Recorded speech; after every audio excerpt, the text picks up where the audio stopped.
Hi friends, मैं doctor सालिम उस्मानी EH physician. आज की वीडियो में हम जानेंगे ये जो आप कैप्सूल देख रहे हैं मेरे हाथ में विटामिन ई का, ये विटामिन ई या एवियन 400 नाम से आपने देखा होगा या आपने खाया भी होगा। तो आज हम इसके बारे में ये बात करने वाले हैं, इस कैप्सूल के खाने से हमें क्या फायदा होता है और क्या नुकसान होता है, किन लोगों को ये कैप्सूल खाना चाहिए, किस लोगों को ये कैप्सूल नहीं खाना चाहिए, या फिर इससे हमारे हेयर के लिए या हमारी स्किन के लिए क्या बेनिफिट होता है। आज हम इस वीडियो में आपको इस कैप्सूल के बारे में पूरी जानकारी हम देने वाले हैं। तो मैं डॉक्टर सालिम उस्मानी ईएच फिजिशियन, आप मेरा यूट्यूब चैनल को सब्सक्राइब कीजिए। ऐसी हेल्पफुल और भरोसेमंद जानकारी मेरे यूट्यूब चैनल पे आपको मिलती रहेगी। चलिए फिर स्टार्ट करते हैं। सबसे पहले हम जानेंगे विटामिन ई क्या होता है। विटामिन ई मतलब क्या है, विटामिन ई हमें क्यों खाना चाहिए। विटामिन ई एक ऐसा विटामिन है जो हमारा फैट सॉल्युबल है।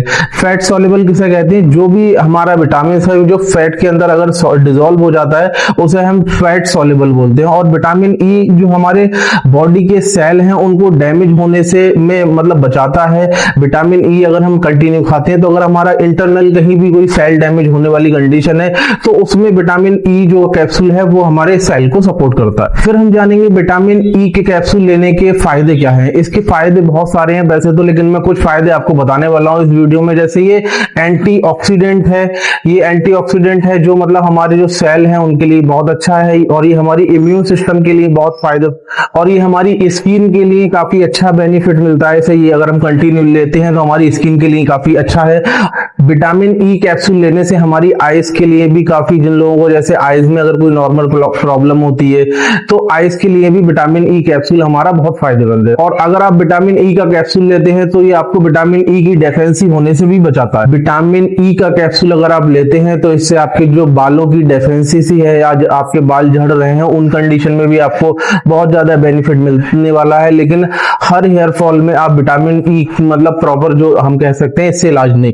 फिर हम बात करेंगे विटामिन ई कैप्सूल हमें कब लेना चाहिए। अगर आपको अपनी स्किन में ग्लो लाना है तो आप विटामिन ई कैप्सूल ले सकते हैं। आपको अपने हेयर को अच्छा रखना है, हेयर को आपको केयर करना है, उस कंडीशन में आप विटामिन ई ले सकते हैं। और कभी भी आप विटामिन ई का कैप्सूल है जो अपनी जरूरत के हिसाब से ले और डोज से ज्यादा ना लें। अगर आप डोज से ज्यादा विटामिन ई का कैप्सूल लेते हैं तो आप विटामिन ई ज्यादा लेने के नुकसान भी होते हैं। और विटामिन ई आमतौर पर आप अपनी बैलेंस डाइट है जो आपकी, उससे भी आप पूरा कर सकते हैं। अगर आप चाहते हैं नेचुरल तरीके से आपको विटामिन ई लेना है तो आपकी जो डाइट है आप उसके जरिए भी अपना विटामिन ई जो है वो पूरा। फिर हम जानेंगे विटामिन ई ज्यादा लेने के नुकसान क्या होते हैं। जैसे कुछ लोग 2-3 कैप्सूल रोज खा लेते हैं, तो विटामिन ई ज्यादा लेने से हमारी बॉडी में क्या क्या नुकसान होते हैं उन सब के बारे में।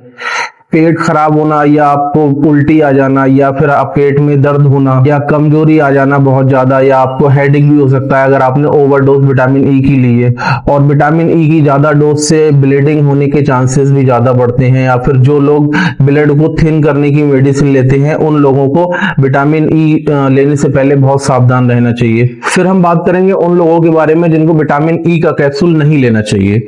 जैसे जिनको ब्लीडिंग की प्रॉब्लम होती है, जैसे कुछ लोग होते हैं जिनकी धूप में ज्यादा गर्मी ज्यादा से नाक से ब्लड आने लगता है, या कुछ फीमेल्स को जो मेंस्ट्रुअल ब्लीडिंग होती है वो बहुत ज्यादा ओवर होती है, या किसी की ब्लड को थिन करने की मेडिसिन चल रही है, तो वो लोग ध्यान रखें कभी भी विटामिन डी ई बिना डॉक्टर की सलाह से ये कैप्सूल आप यूज ना करें। या आपकी कोई सर्जरी होने वाली है तो सर्जरी के टाइम पे भी आपको ये बात ध्यान रखनी चाहिए कि आपको विटामिन ई का जो कैप्सूल है अगर आप लेते हैं तो सर्जरी से कुछ दिन पहले ही आपको स्टॉप कर देना चाहिए। या आपकी सर्जरी होने वाली है तो आप इसको बात को ध्यान है, विटामिन ई को आपको अवॉइड करना चाहिए। आज हमने आपको विटामिन ई के बारे में पूरी जानकारी दी है। तो आपको वीडियो कैसी लगी आप मुझे लाइक कमेंट करके बताइए, और ज्यादा से ज्यादा वीडियो को शेयर कीजिए और हमारे यूट्यूब चैनल को सब्सक्राइब कीजिए।